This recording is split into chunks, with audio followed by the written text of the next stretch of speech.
ራስ ዳርጌ የአርሲ ኦሮሞ አባት ነው ብትሉኝ አባት አይደለም ታሪካዊ ጠላት ነው የምለው እኔ።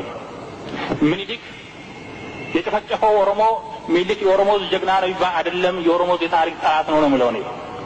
ስለዚህ ታሪክን እንግዲህ በተለያዩ እይታ ነው የምንመለከታቸው። አንድ ነገር አለ። እኛ አሁንም የባንዲራን ክብር ለማሳነስ አይደለም መገለጽ ያለበት። በዚህ ባንዲራ ስም ግን በኢትዮጵያ ሕዝብ ላይ የተሰራው ግፍና በደል መገለጽ አለበት።